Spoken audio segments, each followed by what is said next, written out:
What if I told you that there's an addiction that's causing you a great deal of anxiety? Would you want to do something about it? Or would you even believe me? What if I told you that it's something that you do every day? Would you be more open to believing me? Or would you just brush me off and go check Facebook? I believe that we're highly addicted to both our smartphones and social media. And I would even say that we're pretty much aware of it, but truthfully, we're kind of okay with it. For those of us who fight the anxiety battle, I really feel that we need to take a hard look in the mirror and ask the question, is social media helping or hurting me? That look in the mirror has to be real and it has to be authentic. So let's get trying.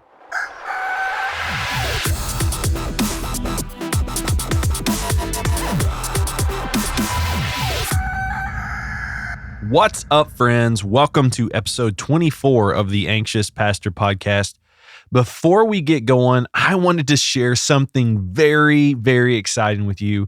And I don't want to give away too much quite yet because in our next episode, episode 25, I'm going to give the big news and announce all the details for this exciting thing I'm talking about. But here's what I can share. The Anxious Pastor Podcast is getting a brand new name. Can you believe it? A brand new name. I'm pumped. And it's going to be great. And more importantly, my old friend, the Rooster, he's going to retire from his role in the intro and outro of the show. I know many of you are weeping and sad in this moment. So I'm going to take a moment of silence. Okay, that's long enough. But let's be honest, the old bird, he probably needs a break in his vocal cords. So maybe you're asking, what's the name of the podcast? Well, guess what? You got to tune back in for episode 25 to find out what it is. But it's something I've been praying about and working on, honestly, for the past 4 or 5 months. And I can't wait to share all the details with you. So be sure to watch for that episode to drop. It'll be a week from the day that this episode drops. As always, please click that subscribe button. Please share the podcast with those you know and you love, and be sure to leave us a review. A big part of how these platforms like Apple Podcasts distribute content is based on how many people review, how many people rate it, and how many people subscribe to an individual podcast. So if we want to help get it out there to help people, then that would really help me, is by you rating and reviewing. Today, I want us to talk about how social media causes anxiety. Now, I'm going to be very upfront about this. I'm pretty sure this isn't going to be a super fun, and it probably won't be my most popular episode. And the reason being is because nobody wants to admit that they have a problem. But I really do believe that we desperately need to talk about this. It's something I'm wrestling with in my own life, and I'll talk more about that in a little bit. A while back, I wrote a blog post just about this very subject, and it was very eye-opening for me as I kind of dug into it to see that there's a real grip on me when it comes to social media. And I'll post that link to the blog in my show notes so you can have a read and kind of work through it on your own. But as we begin to talk about this subject, I want us to ask these questions. When you're anxious, do you go to social media? So when you're feeling this anxiety stirring up inside of you, is your natural response to go to social media? Or what about this? When you're on social media, do you become anxious? So do those feelings, does that tight chest, that worry, that struggle start rising up in you as you're on social media? If you answered no to either one of those questions, then I would say maybe this podcast episode is not for you. Or maybe, and being real honest, you're denying the effects that social media has on you. Before you get mad, please just give this a listen and at least weigh out how this affects your life. I'm not saying that everyone is in bondage to their social media, but I will say it's important for us to take an assessment, to ask these questions, to challenge ourselves when it comes to how social media affects us because it has been proven that it ties to mental health. I think it's safe to say that whether you're an optimist or a pessimist, the world is broken and there are beautiful, amazing blessings and all sorts of things that we can hold on to and we should hold on to. And I think we should be grateful for. But with that being said, there's also a lot of things that are unpleasant. I mean, think about the world that's around us right now with all of the COVID-19 stuff, to the racial divide in our country, to a political climate that is, I guess, lack of a better term, divided. That being said, it can feel like the world is unpleasant. And whether it's subtle or it's overwhelming, we need to realize that that unpleasantness actually affects us in different ways. And if we seek to escape that unpleasantness, the easiest thing for us to do in our current culture is to jump on a social media platform, whether it be Instagram or Facebook. This process, it leads us to continue this, what I would call a closed pattern of escapism. In other words, we're trying to get away from the things that just make us uncomfortable. Now, I would say these days you get on social media and it's even more unpleasant, but we'll talk about that in a second. So let's look at a couple ways that social media is causing us to be anxious. So like I mentioned, escapism. We find ourselves in a world of staged photos, links about making the most delicious chocolate chip cookies, to posts about our beach vacation that was amazing.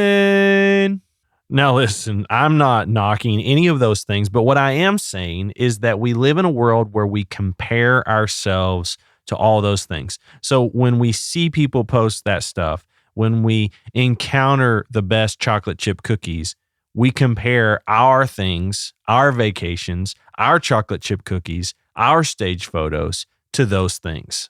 Now, we may be doing this consciously or we may be doing this unconsciously.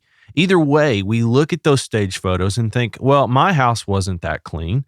Well, that guy got a new truck. I want a new truck. Or maybe my chocolate chip cookies were burnt and those look amazing. You start telling yourself that you aren't as good as those people. And so you compare yourself to others. And that is such an anxiety-causing thing. The comparison trap is going to cause anxiety in us, and it does cause anxiety in us. But maybe we don't even realize what's happening to us. In an article on anxiety.org from Dr. Roccaforte, this is what she says about this very subject.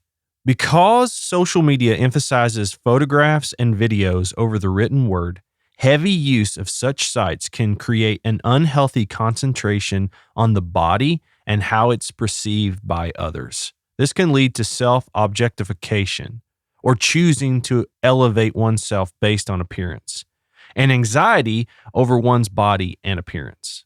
In turn, this opens the door to eating disorders, depression, sexual dysfunction, and various other mental and physical health problems. Wow, that's crazy, isn't it?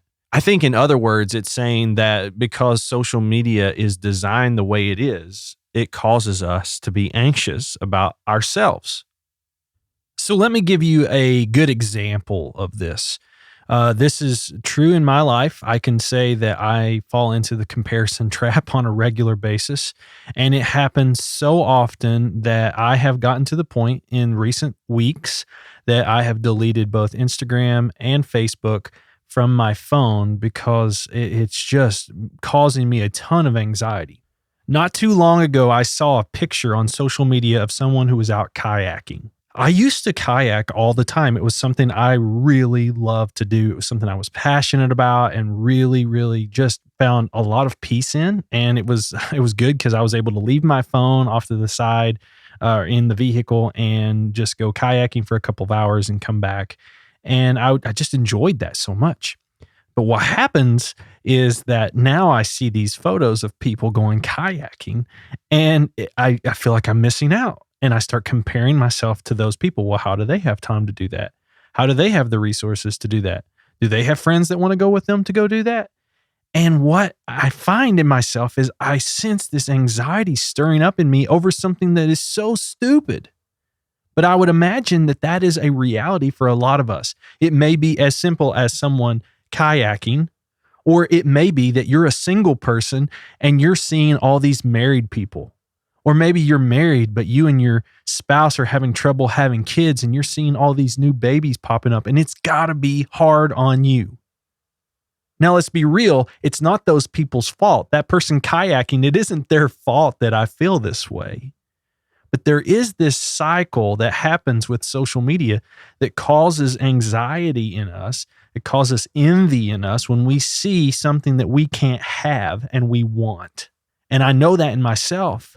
And it doesn't mean that we shouldn't want those things. It just means we got to be careful with how we approach it and how we deal with it. Because if it's stirring anxiety up in us, it's not good for us. So what I'm saying is, it's not that you can't feel that way about kayaking or a spouse or wanting to have kids. It's that you can't allow it to bring your mental state down. Now, please hear me. I totally understand that it's not always something you can control.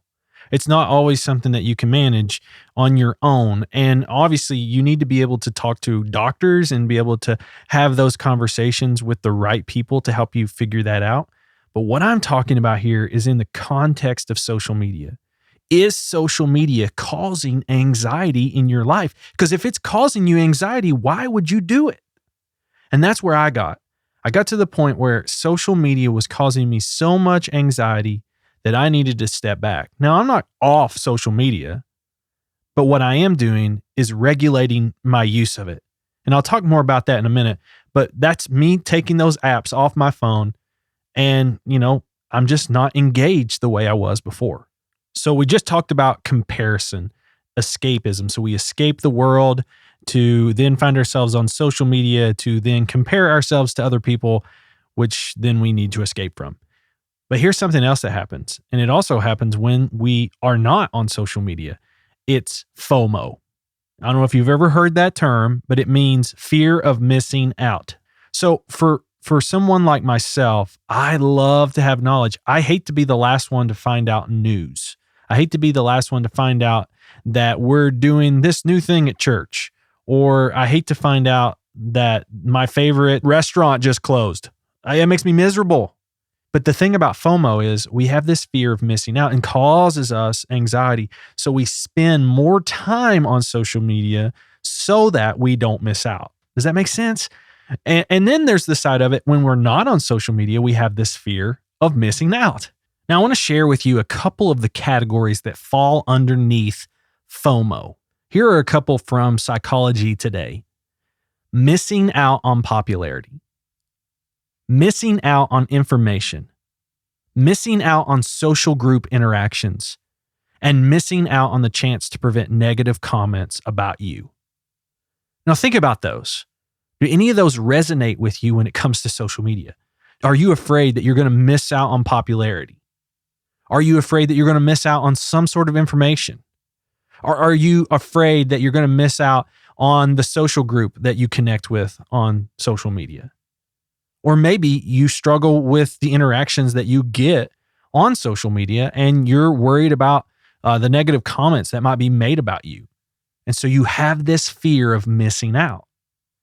This actually holds really true. If you're off social media, you have this fear, you have this FOMO. But the same thing applies to being on social media. So think of it this way. FOMO causes you to get on social media. FOMO causes you to get off social media. It's like this vicious cycle. But think about it. It's kind of how social media platforms work and function and continue to bring people back. So here we are. We have to acknowledge that social media can be used to become an addiction. I would think many of us are struggling with it, but just don't want to let go of the lie that we're not struggling with it. So what do we do to break this pattern? The answer, it's really going to vary person to person. And I think there are a few practical things we can all do to break this pattern. And let me say this real quick. If you don't feel like you're struggling, I would just ask you to try these practical things anyway. Because maybe it'll be good for you just to take a break and you can appreciate it more when you come back, or just kind of pulling back the reins a little bit. And maybe then ask yourself, after you've done this for a little bit, ask yourself, how do I feel? How do I feel now? Are things better because I've pulled things back, or am I really still missing it? All right, practical application number 1, seek a season or time to detach from social media. Now, this is very difficult unless we put some boundaries in place. And each one of these things has to be a blessing to you, not something that makes you even more anxious. And now I will say there's going to be a season of struggle. There's going to be a season where we're going to wrestle with this and like really want it. But that's what an addiction does. It pulls us back in. It keeps drawing us back, says, hey, you need this. You need this, when you really can make it without it. But it's so hard because that's what's happening inside your brain. It's telling you you need it. So the first thing, like I said, detach, but you can do that by using the do not disturb mode on your phone. Now I'm talking in the context of an iPhone. I don't know much about Android or any of the other devices. I'm an Apple user, but you can set do not disturb mode and you can put limits on your screen time. So every morning I get up, I have a time where I spend in the Word. I have a time where I pray. And typically what I try to do is set that so that do not disturb is on during those times. So no Facebook notifications, no text messages, no phone calls come in during that time, so I can spend quality time with the Lord. And I think that's very important. The other thing is it prevents me from continuing to be on my phone all day if I set the screen time up. So I have an allotted amount of time on Sundays. Right now I've been in quarantine and we're getting ready to go back into the regathering of our church. And so I have it set up on my phone that from 7 a.m. to 12:30, 75% of my apps basically are just bricked. They can't be used during that time because I know I need to be engaged with people and I need to be engaged in a way that allows me to connect relationally with people and not be distracted by my phone. Another thing I would say to do is if you're going to meet somebody for lunch, I have a friend that does this and he does this so well. He comes to every lunch meeting we have together and he does not bring his phone.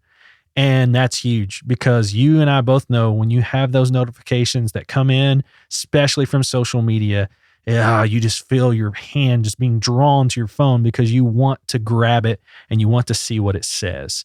It's releasing those endorphins, and so it makes us want to get that and get that fix. Now, that being said, if it would help you to not have notifications on your phone, that's something I started doing. I turned off the notifications for Facebook and Instagram so that I never got them. So the only time I got them was if I opened the app itself. But that being said, you have to kind of be diligent into, okay, I'm not going to go check that app all the time. So what I'm encouraging you to do is just take a season off, whether it be a couple weeks, a couple months. You have to do that for yourself and you have to know what works best for you, or you do it for a day. Just go on a sabbatical for a day from social media, fast for a day from social media or a week or whatever. Will help you and allow yourself to kind of detox out of that. And what I would encourage you to do is make sure, hear me here, make sure that you're doing it in a healthy way and that it's something that's fulfilling, that you don't find yourself going down other dark paths that may bring more anxiety to your life. Practical application number 2 would be engage in face-to-face relationships. No, I realize that in this season, we're still kind of easing our way back into having connection with people face to face, but that's okay. You can do that, and you can do that with masks on these days. But as we ease into that more and more, I would tell you that there is nothing better and nothing can replace a good old fashioned face to face relationship. Now, I want to be clear, social media can do some really good things. You can connect to people that are across the country. You know, I have a friend who I've been close with since college, and he and I sometimes connect through social media, and that's huge. But then there's the side of things where if I'm in the same place as someone else, I'm going to do my best to go spend some time with someone, go watch a movie, go grab a coffee, go to lunch.